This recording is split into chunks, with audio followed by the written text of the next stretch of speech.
অন্ধকারে নয়, দিনের আলোতেই হবে স্বচ্ছ নির্বাচন, জানালেন সিইসি। সুষ্ঠু ও শান্তিপূর্ণ করতে প্রস্তুত সরকার, বললেন স্বরাষ্ট্র উপদেষ্টা। 3 দফা দাবিতে সারা দেশের শিক্ষা প্রতিষ্ঠানে কর্মবিরতি শুরু। প্রজ্ঞাপন না হওয়া পর্যন্ত কর্মসূচি অব্যাহত রাখার ঘোষণা আন্দোলনরত শিক্ষকদের। চুয়াডাঙ্গায় বিষাক্ত চোলাই মদ পানে 6 জনের মৃত্যু। মৃতের সংখ্যা আরও বাড়ার আশঙ্কা পুলিশের।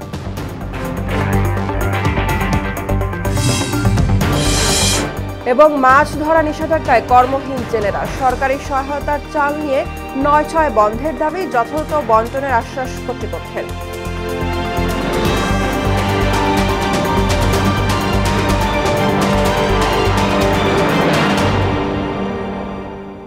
আসসালামু আলাইকুম, সবাইকে মোহনা সংবাদে স্বাগত। শুনছিলেন শিরোনাম, পুরো সংবাদের সঙ্গে আছি আমি বুশরাত জাহানিমা। অন্ধকারে নয়, সবার চোখের সামনে একটি স্বচ্ছ নির্বাচন উপহার দেওয়ার অঙ্গীকার ব্যক্ত করলেন প্রধান নির্বাচন কমিশনার এএমএম নাসির উদ্দিন। আসন্ন নির্বাচনে আইন শৃঙ্খলা পরিস্থিতি নিয়ন্ত্রণে কমিশন বিশেষ পরিকল্পনা নিয়েছে বলেও জানান তিনি। রোববার চট্টগ্রাম বিভাগীয় আইন শৃঙ্খলা বাহিনী ও প্রশাসনিক কর্মকর্তাদের সঙ্গে বৈঠকে সিইসি বলেন, অবৈধ অস্ত্র উদ্ধারে কার্যক্রম অব্যাহত আছে। আমরা একটা ট্রান্সপারেন্ট স্বচ্ছ নির্বাচন উপহার দিতে চাই, লুকানো কোনো নির্বাচন দিতে চাই না, রাতের অন্ধকারে ভোট আমরা চাই না। আমরা চাই যে পরিষ্কার পরিচ্ছন্ন সবার দৃষ্টিগোচর হয় এমন একটা ইলেকশন দিতে। তো শুধু আপনাদের কোঅপারেশন চাইব যে মানুষ যাতে যে কোনো একটা ইনফরমেশন পাইলে, খারাপ যদি কিছু পায় ফ্যাক্টসটা চেক করে নেবে, একটা চেক করে নিয়ে যদি সত্য হয় তাইলে প্রচার করবে, শেয়ার করবে, আমাদের কোনো আপত্তি নেই। আসন্ন জাতীয় নির্বাচন অবাধ, সুষ্ঠু ও শান্তিপূর্ণ করতে সরকার সর্বাত্মক প্রস্তুতি নিচ্ছে বলে জানালেন স্বরাষ্ট্র উপদেষ্টা জাহাঙ্গীর আলম চৌধুরী। রোববার সচিবালয়ে আইন শৃঙ্খলা সংক্রান্ত কোর কমিটির সভা শেষে নির্বাচনে আইন শৃঙ্খলা বাহিনী কঠোর অবস্থানে থাকবে বলেও জানান তিনি। আর মাঠ প্রশাসনের কর্মকর্তাদের নিরপেক্ষভাবে দায়িত্ব পালনের নির্দেশ দেওয়া হয়েছে বলে জানালেন জনপ্রশাসন সচিব। 3 দফা দাবিতে আজ থেকে এমপিওভুক্ত শিক্ষা প্রতিষ্ঠানে কর্মবিরতি শুরু করেছেন শিক্ষকরা। এর আগে রোববার পুলিশি বাধায় পণ্ড হয় বেসরকারি এমপিওভুক্ত শিক্ষকদের অবস্থান কর্মসূচি। 20% বাড়ি ভাড়ার দাবিতে রোববার প্রেস ক্লাবের সামনে জড়ো হন তারা।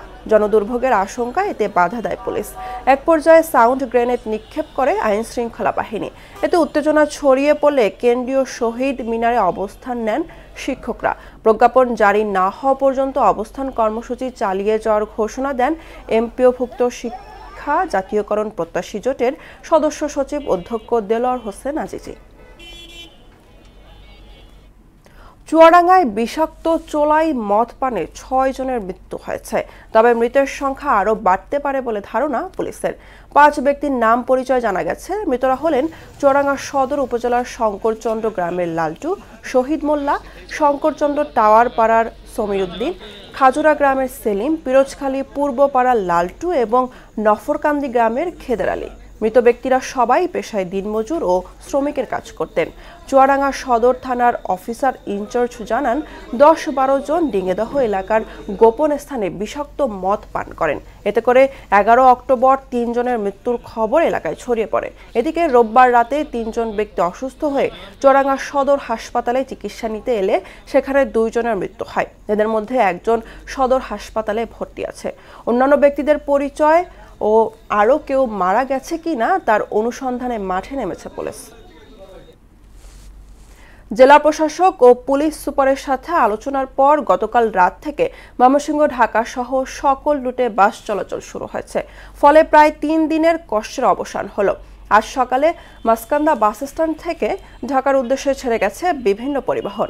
এনসিপি নেতার সাথে পরিবহন শ্রমিকদের অনাকাঙ্ক্ষিত ঘটনার পর বিভিন্ন দাবি আদায়ে প্রায় 3 দিন ঢাকা ময়মনসিংহ মহাসড়ক থেকে বাস চলাচল বন্ধ ছিল। বাস চলাচল শুরু হওয়ায় যাত্রীদের মাঝে স্বস্তি ফিরে এসেছে। ডেঙ্গু আক্রান্ত হয়ে ২৪ ঘন্টায় আরও ৬ জনের মৃত্যু হয়েছে। এ নিয়ে চলতি বছরে মশাবাহিত রোগটিতে মৃতের সংখ্যা বেড়ে ২৩১ জনে দাঁড়ালো। এছাড়া গত একদিনে ডেঙ্গু নিয়ে নতুন করে ৯৫৩ জন হাসপাতালে ভর্তি হয়েছে। স্বাস্থ্য অধিদপ্তরের ডেঙ্গু বিষয়ক নিয়মিত প্রতিবেদনে এ তথ্য জানানো হয়েছে। গত ২৪ ঘন্টায় ডেঙ্গুতে ঢাকা দক্ষিণ সিটিতে ২ জন এবং ঢাকা উত্তর সিটি কর্পোরেশন, বরিশাল, খুলনা ও রাজশাহী বিভাগে ডেঙ্গুতে ১ জন করে মারা গেছেন। এ সময় ঢাকা বিভাগ থেকে সবচেয়ে বেশি রোগী হাসপাতালে ভর্তি হয়েছেন। এদিকে বরগুনার পাথরঘাটায় হু হু করে বাড়ছে ডেঙ্গু রোগীর সংখ্যা। প্রতিদিনই প্রাণঘাতী এই ভাইরাসে আক্রান্ত হচ্ছেন নতুন নতুন রোগী, বাড়ছে মৃত্যু সংখ্যাও। উপজেলা স্বাস্থ্য কমপ্লেক্সে পর্যাপ্ত চিকিৎসা সেবা না পেয়ে রোগীরা ফিরছেন হতাশ হয়ে। সেবার অভাবে মানুষ এখন ঘরে ফিরে মৃত্যুর প্রহর গুনছেন। মহামারীর এই সময়ে নেই কোনো প্রচার প্রচারণা, নেই সচেতনতা সভা, নীরব ভূমিকায় পৌর ও উপজেলা প্রশাসন। দিন দিন ক্ষুব্ধ হয়ে উঠছে এলাকাবাসী। পাথরঘাটার ডেঙ্গু পরিস্থিতির আরো খবর জানাতে সরাসরি যুক্ত হচ্ছেন সহকর্মী সুমন মোল্লা। সুমন, আমরা ইতিমধ্যেই জেনেছি যে পাথরঘাটায় ডেঙ্গু রোগীর সংখ্যা দিন দিন বাড়ছে। আপনার কাছে এই বিষয়ে সর্বশেষ কি তথ্য আছে জানাবেন।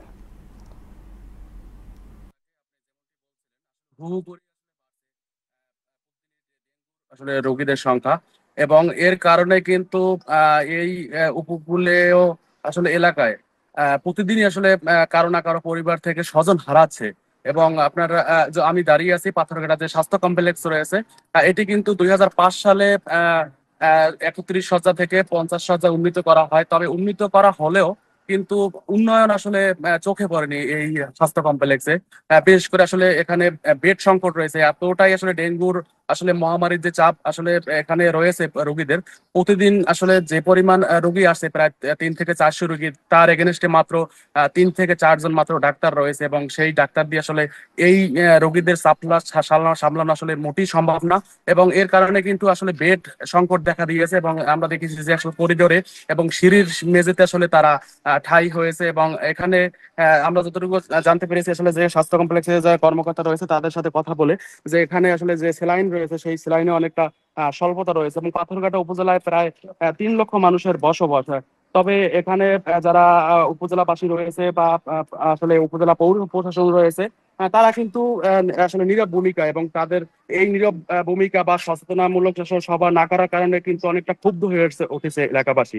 এবং পাথরঘাটায় আসলে গত এক সপ্তাহে ৬ জনের মৃত্যু হয়েছে এবং মোট মৃত্যুর সংখ্যা অর্থাৎ জেলা তথ্য মতে মোট মৃত্যুর সংখ্যা ১৪ ছাড়িয়েছে। তবে এই বেসরকারি হিসাব অনুযায়ী সেটি কিন্তু কয়েক গুণ অর্থাৎ ৬০ ছাড়িয়েছে, ৬০ জনের উপরে আসলে মৃত্যুর সংখ্যা ছাড়িয়েছে। এবং আসলে গত ২৪ ঘন্টায় আক্রান্ত সংখ্যা ৪৭ এবং তার ভিতরে ১৫ জনই আসলে পাথরঘাটায় ডেঙ্গু আক্রান্ত রোগী রয়েছে এবং মোট আক্রান্ত সংখ্যা জেলার তথ্য অনুযায়ী ৮,০১২ জন। তো আসলে সব মিলিয়ে বলা যায় যে আসলে এই ডেঙ্গুর পরিস্থিতি দিন দিন আসলে ভয়াবহ রূপ নিচ্ছে। তবে প্রশাসনের এই যে নির্ভীক আসলে ভূমিকা বা আসলে তাদের নীরব থাকা, এটি আসলে সবাইকে ভাবাচ্ছে। তো সব মিলিয়ে আসলে ডেঙ্গু পরিস্থিতি পাথরঘাটা আসলে দিন দিন ভয়াবহ হচ্ছে এবং কারো না কারো আসলে স্বজন হারিয়ে এবং তারাই যার স্বজন যায় তারাই আসলে বোঝে যে আসলে সেই কষ্টটা কতটুকু। এবং সব মিলিয়ে আসলে এখন প্রচার প্রচারণা বা সচেতনামূলক সভা খুবই জরুরি। তো এই ছিল পাথরঘাটা থেকে সর্বশেষ। ইমা, সুমন, আপনাকে ধন্যবাদ। প্রজনন মৌসুমে মা ইলিশ রক্ষায় ৪ থেকে ২৫ অক্টোবর পর্যন্ত নদী ও সাগরে মাছ শিকারে নিষেধাজ্ঞা আরোপ করেছে সরকার। এই সময়ে কর্মহীন হয়েছেন জেলার লক্ষাধিক জেলেসহ মৎস্যজীবীরা। নিষেধাজ্ঞায় সরকারি সহায়তার চাল নিয়ে ৯/৬ বন্ধের দাবি তাদের। এদিকে সরকারি সহায়তা যথাযথ বন্টনের আশ্বাস কর্তৃপক্ষের। সাগর আকনের প্রতিবেদন জানাচ্ছেন আফরিন পপি। নিষেধাজ্ঞার একদিন আগে থেকেই বরগুনার পাথরঘাটার মৎস্য অবতরণ কেন্দ্রে ও তালতলির ফকিরহাট এলাকায় নোঙর করেছে কয়েক হাজার ট্রলার। নিষেধাজ্ঞা চলাকালীন এই ২২ দিন ইলিশ আহরণ, পরিবহন, বিপণন ও মজুত সম্পূর্ণভাবে নিষিদ্ধ থাকবে। তাই আইন মেনে বাড়ি ফিরতে শুরু করেছেন উপকূলের জেলেরা। তাই সরকারি সহায়তার চাল সঠিকভাবে বন্টনের দাবি জেলেদের। সাগরে মাছ নাই, তার ভিতরে আবার অবরোধ, এই তো আমার চলতে তখন খুবই কষ্ট হবে। যদি অবস্থা বাড়ি ভালো থাকতে তাহলে তো আপনার এই দাউদুবার বাতাস খাইতে সাগরে যাইতাম না, যাই মরণ কবলে যাই। তো চাল বইতে অনেক কষ্ট হয়, যে জায়গায় 30 কেজি পাইবে সেই জায়গায় মনে করেন যে 10 কেজি চাল দেয়, এতে তো আর জালিয়ার জীবন চলে না ভাই। সরকার কি দেবে কি না দেবে সেটা তো আমরা তো কাজে বসে থাকবো, এত কোনো কাজ তো নাই, যেদিন আছে বসে থাকতে হবে এই অবরোধের। নিষেধাজ্ঞায় বন্ধ রাখা হয়েছে দেশের দ্বিতীয় বৃহত্তম মৎস্য অবতরণ কেন্দ্র বরগুনার পাথরঘাটা বিএফডিসি ঘাট। এ কারণে বেকার হয়ে পড়েছে এ ঘাটের প্রায় 1000 শ্রমিক। আমাদের এই 22 দিন খুবই দুর্ভোগ হবে আমাদের, যেহেতু আমাদের কামাই প্রতিটা আমাদের ইনকাম, এখান থেকে ইনকাম দিয়ে সবকিছু চলে। সবারই আয় বন্ধ থাকবে। আমরা 650-700 লোক আছি, প্রত্যেকেরই আমাদের আয় বন্ধ থাকবে। জেলা মৎস্য কর্মকর্তা জানান, মা ইলিশ সংরক্ষণে নিষেধাজ্ঞা বাস্তবায়নে নানা কর্মসূচি গ্রহণ সহ জেলে ও মৎস্য শ্রমিকদের সহায়তার চাল সঠিকভাবে বন্টনে বদ্ধপরিকর তারা। প্রচুর পরিমাণে আমরা প্রচারণা চালাচ্ছি, মাইকিং করা হচ্ছে, পোস্টারিং করা হচ্ছে, লিফলেট বিতরণ করা হচ্ছে। যেসব ভালনারেবল প্লেস আছে সবখানে আমরা মেসেজটা পৌঁছে দিয়েছি এবং জেলেরাও আমাদের সাথে একমত যে তারা সঠিকভাবে এটা মানতে চায়। এবছর ভিজিএফ এর বরাদ্দ চলে এসছে, আমরা দেয়ার প্রসেসিংয়ের ভিতর আছি, অফিসিয়াল কিন্তু ফর্মালিটিস থেকে আমরা অতি দ্রুত এটা শুরু করতে পারব। গত বছরের নিষেধাজ্ঞায় প্রায় 53% মা ইলিশ নিরাপদে ডিম ছাড়তে পেরেছিল। এর ফলে 44.25 হাজার কোটি জাটকা যুক্ত হয়েছে নদী ও সাগরে। আফরিন পপি, মোহনা সংবাদ। মাছ ধরার সরকারি নিষেধাজ্ঞায় জেলেপল্লীর খবর জানাতে বরগুনা থেকে যুক্ত হচ্ছেন সহকর্মী সাগর আকন। সাগর, আমরা ইতিমধ্যেই জেনেছি যে নিষেধাজ্ঞাকালীন সময়ে সরকারি সহায়তায় জেলেদের চাল দিল, এ নিয়ে তাদের কিছুটা অভিযোগ রয়েছে। এ ব্যাপারে আপনার কাছে কি তথ্য আছে জানাবেন।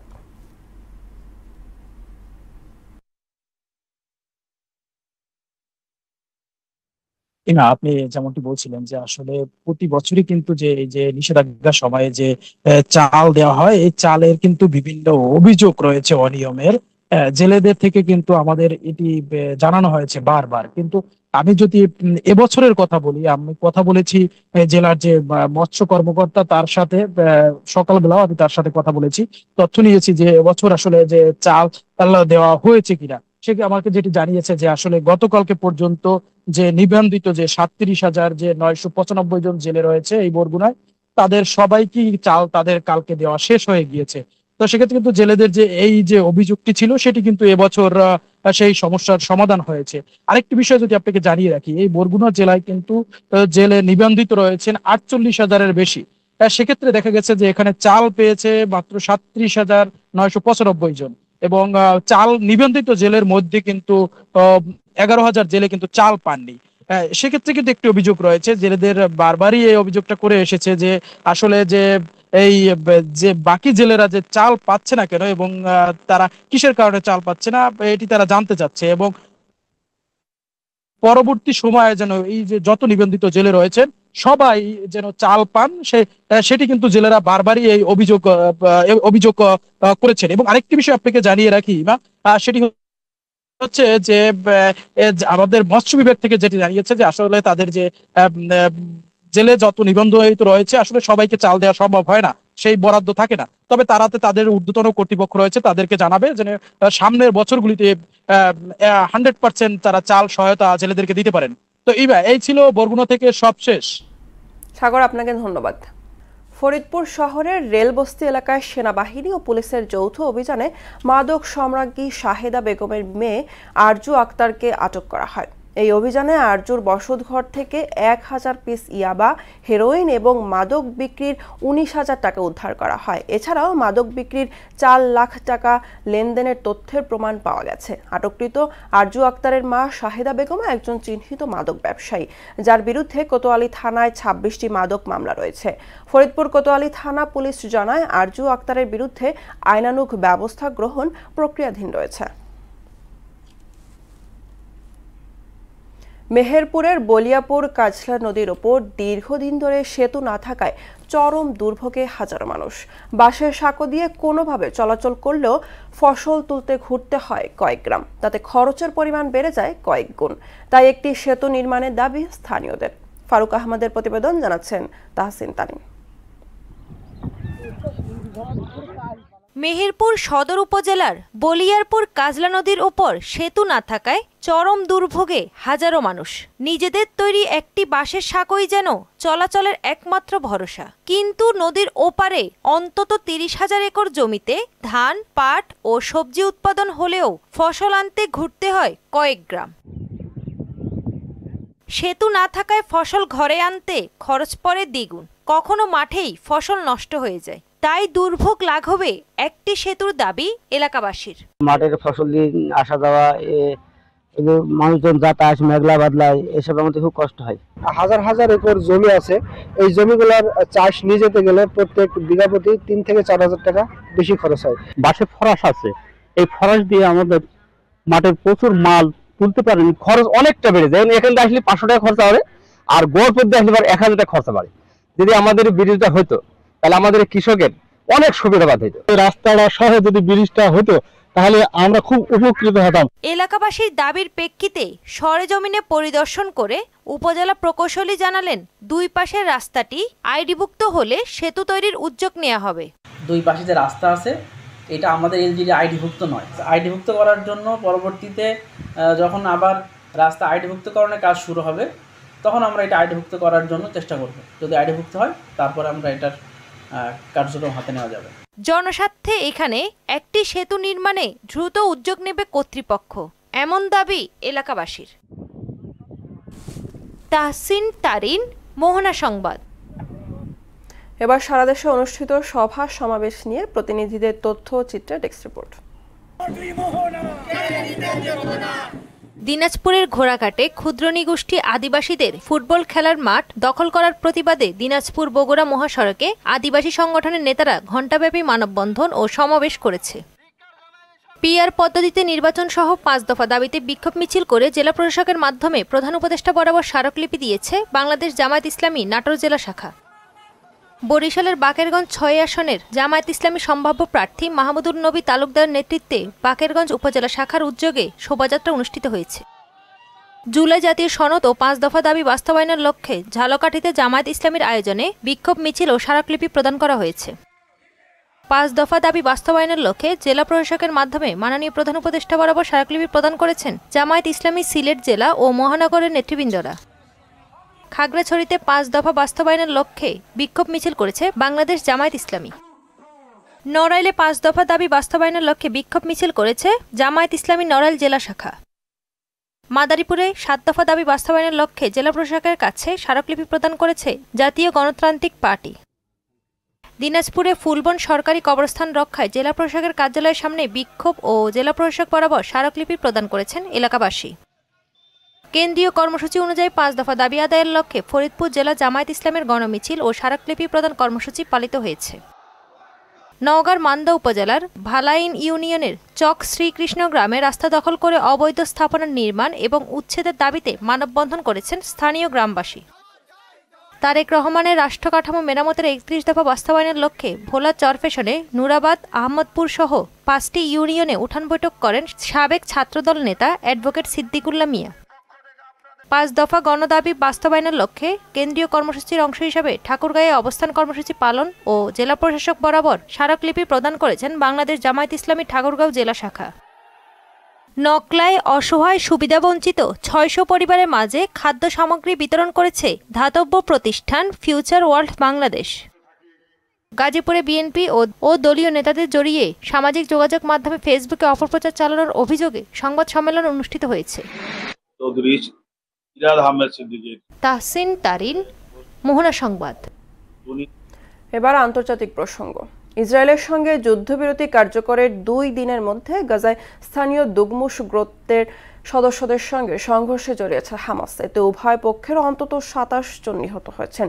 সংবাদ মাধ্যম বিবিসির তথ্যমতে রোববার গাজা সিটির জর্ডান হাসপাতালের কাছে এ সংঘর্ষের ঘটনা ঘটে। এদিকে নতুন যুদ্ধবিরতি চুক্তির অধীনে ইসরায়েলকে প্রতিশ্রুতি বজায় রাখা সহ মুসলিম বিশ্বকে যুদ্ধ বিপর্যস্ত গাজাবাসীর সাহায্যে এগিয়ে আসার আহ্বান জানিয়েছেন তুরস্কের প্রেসিডেন্ট রিসেপ তাইয়েপ এরদোয়ান।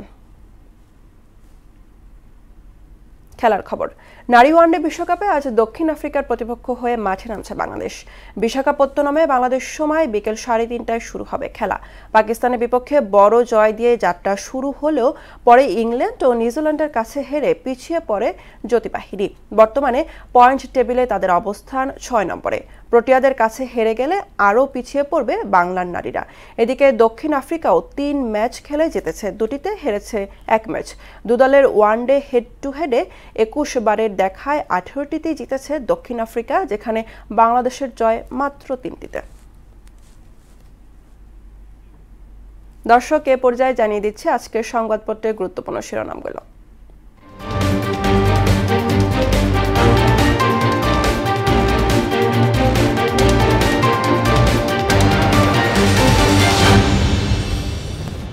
প্রথম আলো শিরোনাম করেছে 94 আসামির বিরুদ্ধে আনুষ্ঠানিক অভিযোগ আন্তর্জাতিক অপরাধ ট্রাইব্যুনাল। ব্রিফিংয়ে চিফ প্রসিকিউটর, আটক বললে অবশ্যই 15 সেনা কর্মকর্তাকে আদালতে আনতে হবে। সুপারিশে সনদ বাস্তবায়নের সময় বেঁধে দেওয়ার চিন্তা, জুলাই সনদ বাস্তবায়ন। দৈনিক ইত্তেফাক, আটক বললে 15 সেনা কর্মকর্তাকে ট্রাইব্যুনালে আনতে হবে বললেন চিফ প্রসিকিউটর তাজুল ইসলাম। 15 সেনা কর্মকর্তার হেফাজত ইস্যুতে প্রতিক্রিয়ায় দলগুলো, গুম খুনের বিচার হওয়া উচিত, তবে প্রতিষ্ঠানকে প্রশ্নবিদ্ধ করা অনুচিত। প্রধান উপদেষ্টা রোমে পৌঁছেছেন। সমকাল শিরোনাম করেছে ক্যাডারদের দ্বন্দ্বে আটকে আছে প্রশাসনিক সংস্কার। আইনের কিছু ধারা নিয়ে শঙ্কা, ব্যক্তিগত উপাত্ত সুরক্ষা অধ্যাদেশ। বাংলাদেশ প্রতিদিন, খানাখন্দে ভরা সড়ক, রাজধানীতে অধিকাংশই ব্যবহার অনুপযোগী, নতুন বিনিয়োগে বড় ভয়। যুগান্তর শিরোনাম করেছে ট্রাইব্যুনালে যুক্তিতর্ক শুনানি শুরু, অভ্যুত্থানে হাসিনার দানবীয় সরকারের পতন ঘটে। ছাত্র সংসদ নির্বাচন, চবি রাবিতে জমজমাট প্রচার। The daily star, July Charter, next GS may get 90 to 120 days for implementation. Consensus Commission moves proposing Constitution Reform Assembly. Awami League ran a monstrous regime. Prosecution tells ICT in closing argument of a case against Hasina. দর্শক, এই ছিল আজকের সংবাদপত্রের গুরুত্বপূর্ণ শিরোনামগুলো। শেষ করব মোহনা সংবাদ, যাবার আগে শিরোনামগুলো আরও একবার। অন্ধকারে নয়, দিনের আলোতেই হবে স্বচ্ছ নির্বাচন, জানালেন সিইসি। সুষ্ঠু ও শান্তিপূর্ণ করতে প্রস্তুত সরকার, বললেন স্বরাষ্ট্র উপদেষ্টা। 3 দফা দাবিতে সারা দেশের শিক্ষা প্রতিষ্ঠানে কর্মবিরতি শুরু, প্রজ্ঞাপন না হওয়া পর্যন্ত কর্মসূচি অব্যাহত রাখার ঘোষণা আন্দোলনরত শিক্ষকদের। চুয়াডাঙ্গায় বিষাক্ত চোলাই মদ পানে 6 জনের মৃত্যু, মৃতের সংখ্যা আরও বাড়ার আশঙ্কা পুলিশের।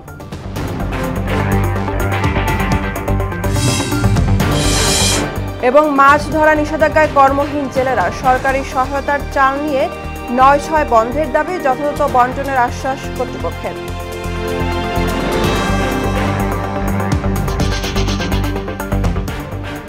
এই ছিল মোহনা সংবাদে। পরবর্তী সংবাদ দুপুর 1টায়। এর আগে সকাল 11টায় দেখবেন সংবাদ এক নজরে। মোহনার সবশেষ খবর জানতে ভিজিট করুন www.mohana.tv। সংবাদ দেখতে পারেন ফেসবুক, ইউটিউবেও। এতক্ষণ সঙ্গে থাকার জন্য ধন্যবাদ।